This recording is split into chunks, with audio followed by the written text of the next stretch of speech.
Hello everyone, welcome to my channel. Let's start.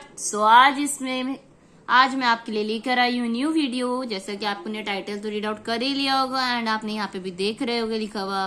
तो ये जो वीडियो है जो किस टॉपिक पे है हमारी video, formative and summative assessment के डिफरेंस में। आज इस वीडियो में मैं आपके साथ फॉर्मेटिव असेसमेंट क्या होता है एंड समेटिव असेसमेंट क्या होता है, इन दोनों के बारे में आपको एक्सप्लेन करने जा रही हूँ कि इनमें क्या डिफरेंस है एंड किस तरह के क्वेश्चंस आपको अपने सीटेट, डीएसएसबी के एंटिटी कॉम्पिटिटिव टीचिंग एग्जाम्स में देखने को मिल जाते हैं। तो जो थ्रू आउट दिस वीडियो वो मैं आपके साथ शेयर करूंगी। अगर आप मेरे चैनल पर फर्स्ट टाइम आए हैं तो चैनल को पहले सब्सक्राइब कर दीजिए ताकि आगे आने वाले समय में और भी जो वीडियो शेयर हो उसकी नोटिफिकेशन आप तक पहुंच जाए। चलिए मैं स्टार्ट करती हूँ आज की वीडियो, जिसमें हमें जानना है फॉर्मेटिव असेसमेंट क्या होता है एंड समेटिव असेसमेंट क्या होता है। तो पहला टॉपिक है फॉर्मेटिव असेसमेंट कि फॉर्मेटिव असेसमेंट क्या होता है।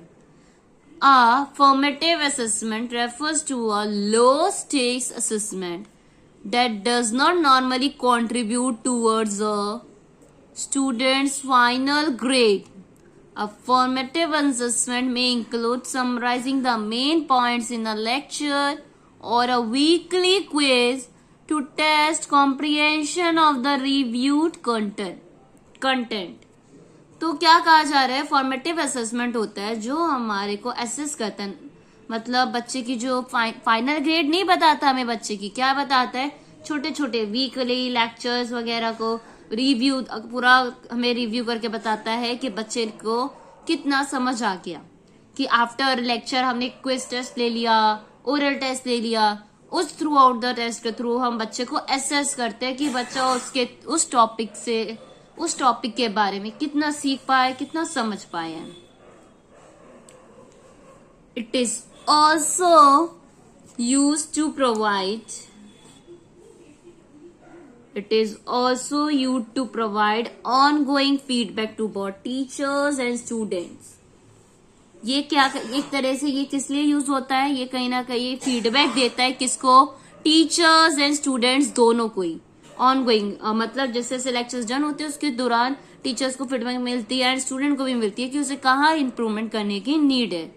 Teachers can then improve their teaching while students can improve their learning based on their achievement. Teachers उसके दौरान क्या कर सकती है, अपनी टीचिंग इम्प्रूव कर सकती है एंड स्टूडेंट अपनी लर्निंग इम्प्रूव कर सकता है अपने अचीवमेंट के बेसिस पे। इफ अगर उन्होंने आज 80% अचीव करा है, उसको और इम्प्रूव करने के लिए वो कितनी मेहनत करने की नीड है, 90% लाने के लिए उन्हें और कितना अचीव करने के लिए कितना हार्डवर्क करने की जरूरत है। तो बच्चे उस तरह से मेहनत करेंगे। These assessments help students identify their strength and weakness in specific areas and help faculty address student struggles immediately. ये जो इस तरह का असेसमेंट बच्चों को मदद करता है उनकी अपनी strengths and weakness find out करने के लिए किसी पर्टिकुलर एरिया में, और कहीं ना कहीं फैकल्टी की हेल्प करते हैं कि जिन स्टूडेंट को नीड है स्ट्रगल की, उनको वो उस तरह का इन्वायरमेंट प्रोवाइड कराते हैं। तो फॉर्मेटिव असेसमेंट आप आज के टाइम हम उससे कह सकते हैं यूटी आप लोगों के लिए जाते हैं स्कूल्स में, तो एक तरह का फॉर्मेटिव असेसमेंट है। कहीं ना कहीं आपको बताता है कि आपको और कितनी इंप्रूवमेंट की नीड है ताकि आप आने वाले कमिंग एग्जाम्स में और कैसे बेटर रिजल्ट ला सकते हैं।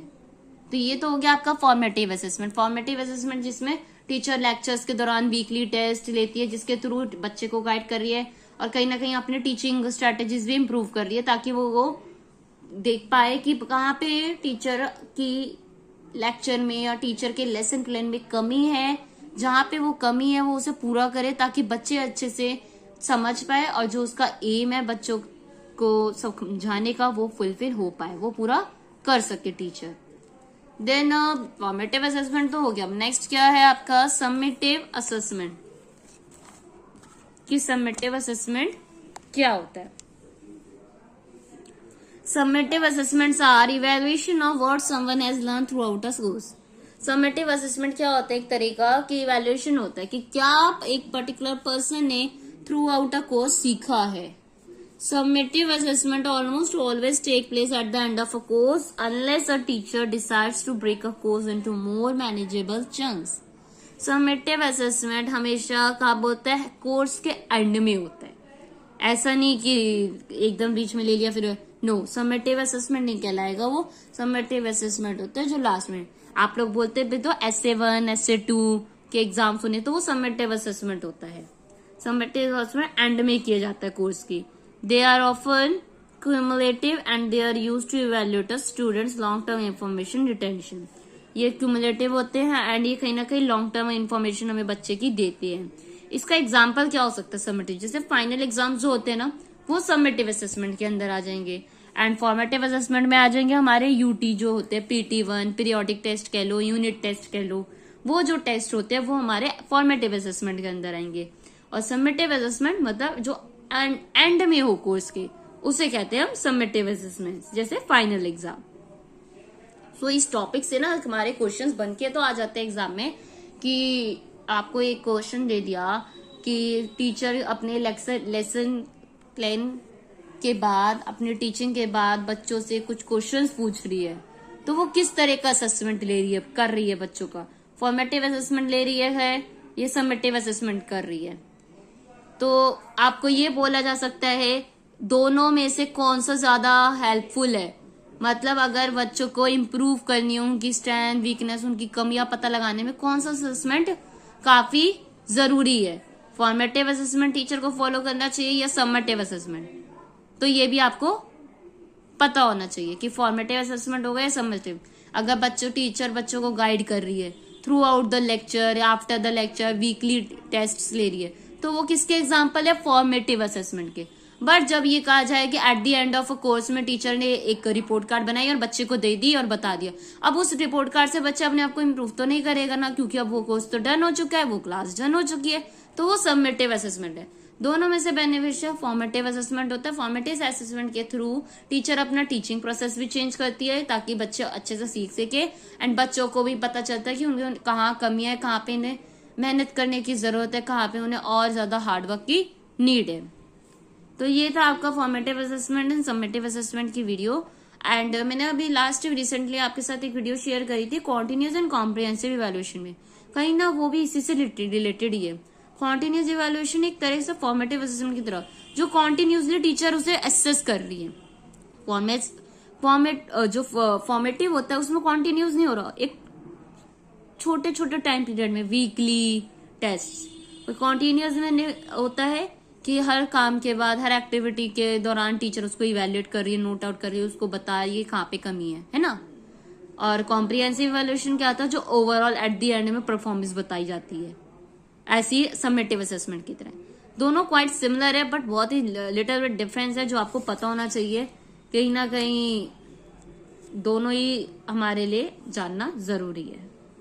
सो चलिए अब यहाँ पे हमारा जो आज की वीडियो है, जो टॉपिक था वो खत्म होता है। एंड आई होप आपको ये जो मैंने टॉपिक समझाने की कोशिश की है वो आपको समझ आया होगा। अगर समझ आया हो तो जरूर मुझे कमेंट सेक्शन में बताइए आपको कैसी लगी वीडियो। एंड वीडियो को जल्दी से लाइक कर दीजिए, शेयर कर दीजिए, बेल आइकन दबा दीजिए, कमेंट करिए और बताइए कैसी लगी वीडियो। सो नमस्कार स्टूडेंट्स, बाय। आज के लिए इतना ही। Thank you for watching.